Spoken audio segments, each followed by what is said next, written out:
UP board class 12 के प्यारे विद्यार्थियों, स्वागत है। रिस्पॉन्सिव क्लासेस में समाज शास्त्र का मॉडल पेपर है जो कि आपके कल के एग्जाम के लिए बहुत ही महत्वपूर्ण मॉडल पेपर है, क्योंकि इससे आपके प्रश्न फंसने की संभावनाएं हैं। तो बच्चों, अगर आपने यह मॉडल पेपर देखा तो यहाँ से आप 95 प्लस मार्क्स तक स्कोर कर सकते हैं। और ये पूरा ही मॉडल पेपर आपको आंसर के साथ यहाँ पे एक्सप्लेन किया गया है। बच्चों, पूर्णांक आपका 100 नंबर होता है। समय आपको 3 घंटे 15 मिनट मिलते हैं। तो एक बार सभी लोग वीडियो को पॉज करके लाइक कर दीजिए, सब्सक्राइब कर लीजिए चैनल को, ताकि मेरे द्वारा अपलोड की गई वीडियो का नोटिफिकेशन आपको समय समय पर मिलता रहेगा। निर्देश की बात करेंगे तो जो 15 मिनट आपके हैं, प्रारंभ के 15 मिनट परीक्षार्थियों को प्रश्न पढ़ने के लिए निर्धारित है। ये सारी बातें मैं बताता रहता हूँ आपको। सभी प्रश्न अनिवार्य हैं। प्रत्येक प्रश्न के लिए निर्धारित अंक उनके सामने दिए गए हैं। अब आपको देखना है 1 से 10 तक बहुविकल्पीय प्रश्न है और प्रश्न संख्या 11 से 20 तक का लघु उत्तरीय प्रश्न है। इनके शब्दों की सीमा कितनी है? 25 शब्दों में उत्तर देना है। 21 से 26 तक लघु उत्तरीय प्रश्न है, जिनके प्रत्येक उत्तर लगभग 50 शब्दों में देना है। तो आप इनके शब्द सीमा देख लीजिए लघु उत्तरीय प्रश्नों के। और 27 से 29 तक दीर्घ उत्तरीय प्रश्न है। 3 आपके लॉन्ग आंसर टाइप क्वेश्चन आएंगे, 150 शब्दों में आपको लिखना है। तो चलिए स्टार्ट करते हैं। बहुविकल्पीय प्रश्न क्या है भाई? निम्नलिखित प्रश्नों में प्रत्येक के 4 विकल्प दिए गए हैं, जिनमें से केवल एक उत्तर सही है। सही उत्तर चुनकर उसे अपनी उत्तर पुस्तिका में लिख देना है। यहाँ पे क्वेश्चन नोट नहीं करना है आपको। पहला प्रश्न कहता है कि ब्रह्म समाज की स्थापना कब हुई थी बच्चों? तो बिल्कुल मैं बता दूं आपको, ब्रह्म समाज की स्थापना 1828 में हुई थी। सन याद कर लो। किसने की थी? कमेंट करके बताएंगे। ब्रह्म समाज की स्थापना किसने की थी? कमेंट जरूर करेंगे। इंडियन सोसाइटी नामक पुस्तक की रचना किसने की है? इंपॉर्टेंट प्रश्न है भी। इंडियन सोसाइटी नामक पुस्तक की रचना एस.सी. दुबे ने की है। ऑप्शन नंबर ए सही हो जाएगा। तीसरा प्रश्न है, जनसंख्या वृद्धि का सिद्धांत किसने दिया है? तो बिल्कुल मॉल्स ने दिया है। ऑप्शन नंबर डी सही हो जाएगा। चौथा प्रश्न है, सत्यशोधक समाज की स्थापना किसने की है? तो ज्योतिबा राव फूले ने। ज्योतिबा फूले ने की है। ऑप्शन नंबर डी सही हो जाएगा। सारे प्रश्नों के उत्तर तुरंत याद कर लीजिए। बच्चों, मैं आपको अनाउंस कर दूं कि अभी आपको रात के 8 बजे एक आपको 5 सेट की एक वीडियो मिलेगी। सॉरी, 5 से 6 सेट होगा। 6 सेट की एक वीडियो मिलेगी। उस वीडियो को बस आप देखना और उस वीडियो को एग्ज़ाम से पहले देख जरूर लेना, क्योंकि उसी 6 सेट में आपका 100% पेपर फंसने वाला है। तो बिल्कुल उस वीडियो को आप देखेंगे। रात को 8 बजे अपलोड होगी। भारत में 5वें प्रश्न की बात करें तो भारत में हरित क्रांति के जनक कौन थे? तो नॉर्मन बोरलॉग, महात्मा गांधी, राजा राम मोहन राय, एम.एस. स्वामीनाथन। तो देखिए, हरित क्रांति का जनक नॉर्मन बोरलॉग को माना जाता है, लेकिन भारत में हरित क्रांति का जनक कौन है? तो एम.एस. स्वामीनाथन है। ऑप्शन नंबर डी सही हो जाएगा।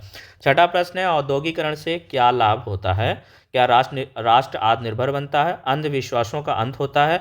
व्यापार में तथा राष्ट्रीय आय में वृद्धि होती है? ये सभी। तो ऑप्शन नंबर डी सही हो जाएगा, ये सभी। 7वां विश्व व्यापार संगठन की स्थापना कब हुई थी? तो विश्व व्यापार संगठन की स्थापना 1995 में हुई थी।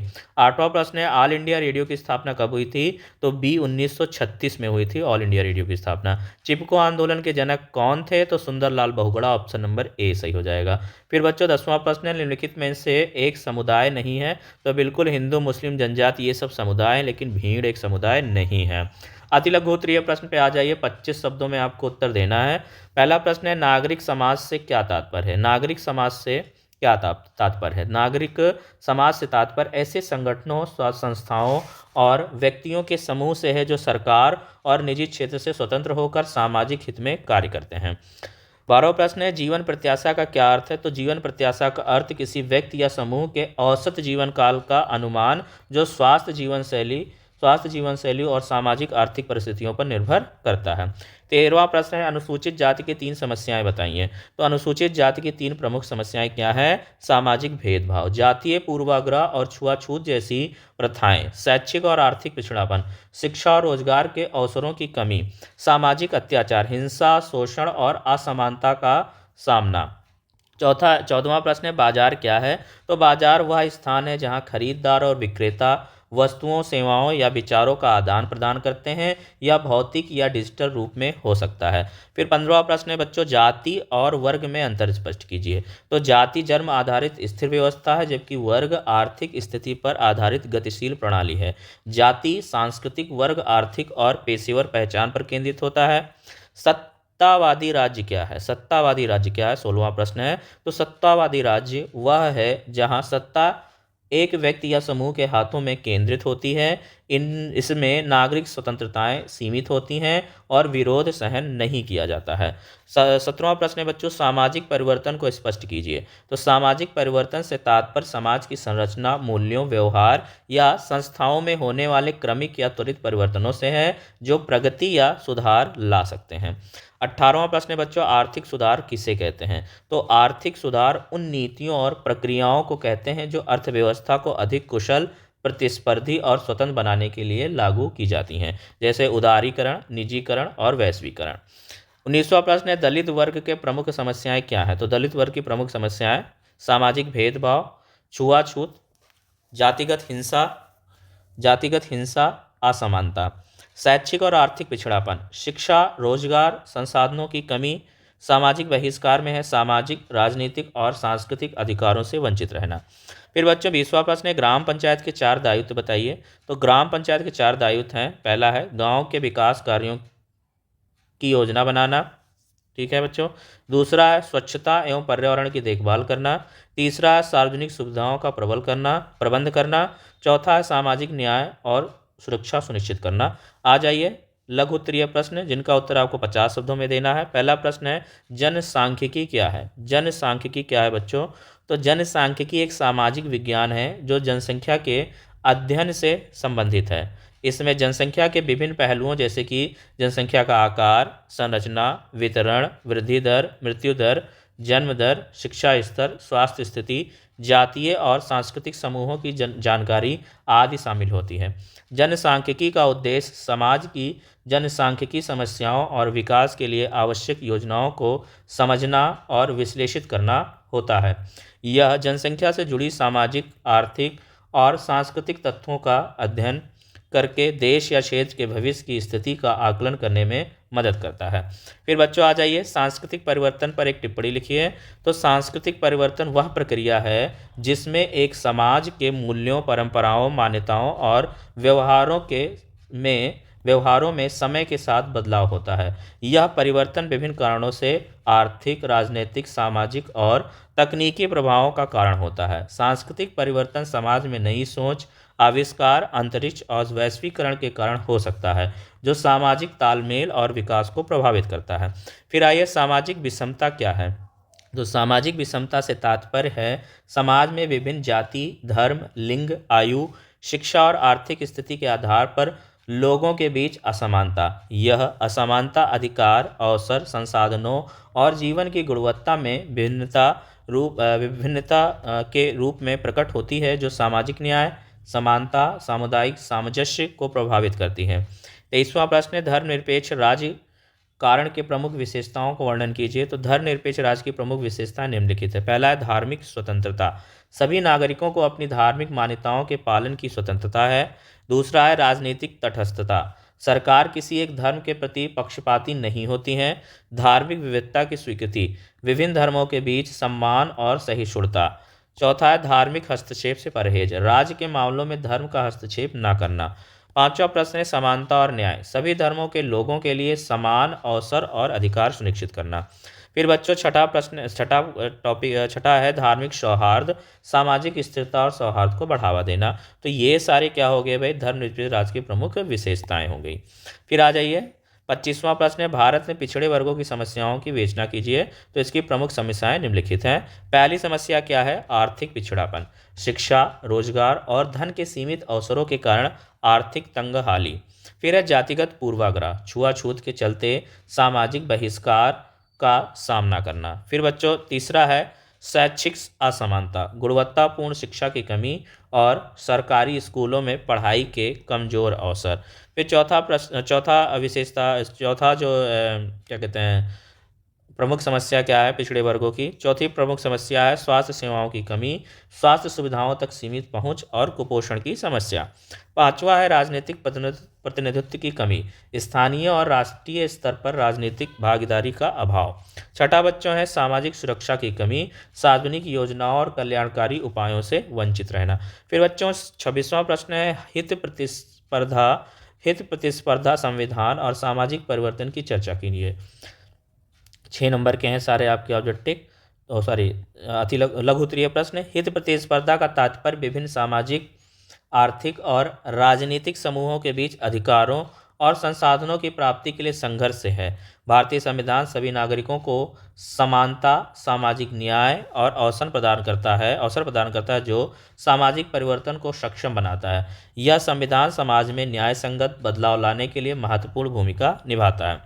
फिर आ जाइए बच्चों विस्तृत उत्तीय प्रश्न में, जिनका उत्तर आपको 150 शब्दों में देना है। ठीक है, क्या है पहला प्रश्न, उदारीकरण ने रोजगार के प्रतिमानों को किस प्रकार प्रभावित किया है।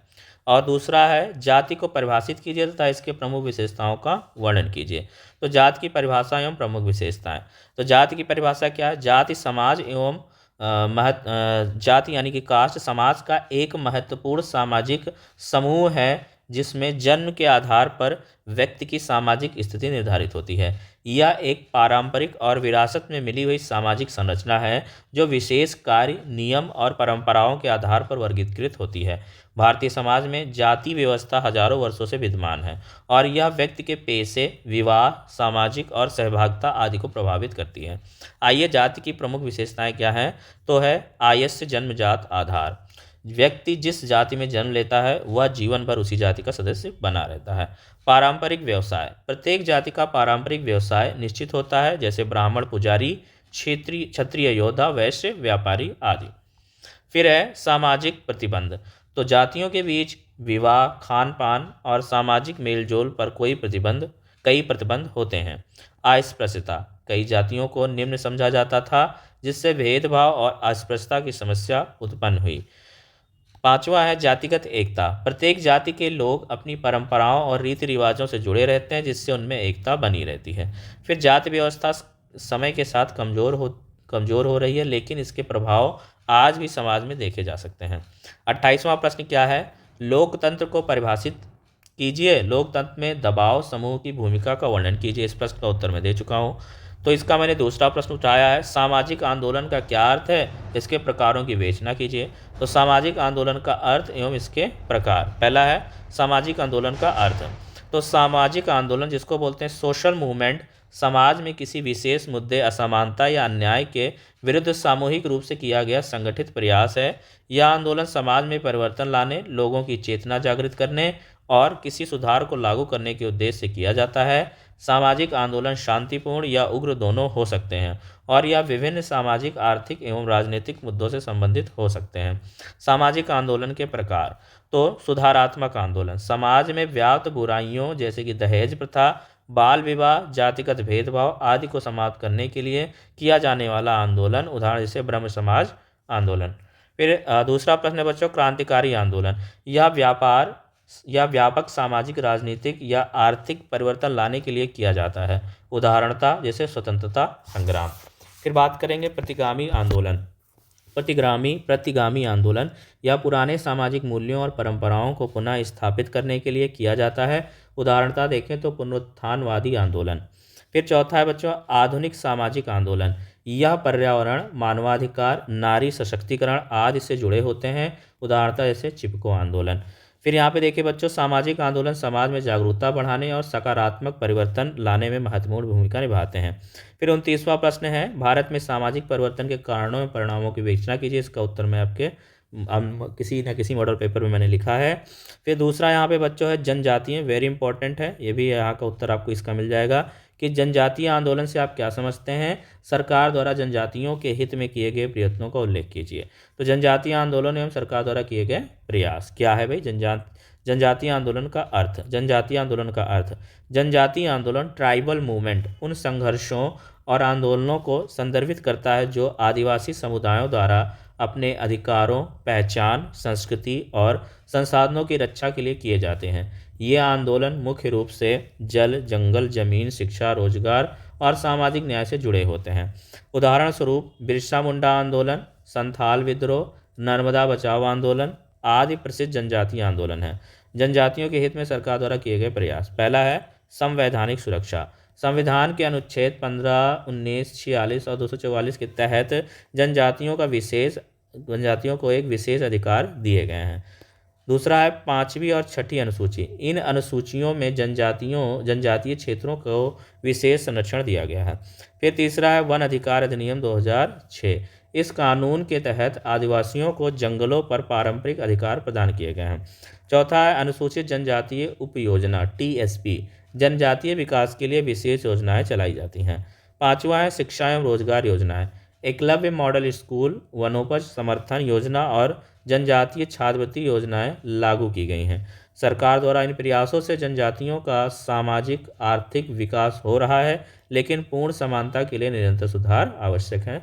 इस प्रकार बच्चों आपको पूरा मॉडल खत्म होता है। मॉडल पेपर बहुत इंपॉर्टेंट मॉडल पेपर है। यहाँ पे पूरा मॉडल पेपर आपको आंसर के साथ बताया गया है। सारे आंसर आप याद कर लीजिए, क्योंकि बहुत ही इंपॉर्टेंट मॉडल पेपर है। एक बार से वो लोग वीडियो को लाइक कर देंगे, चैनल को सब्सक्राइब कर देंगे। मिलते हैं नेक्स्ट वीडियो में, तब तक के लिए नमस्कार, जय हिंद।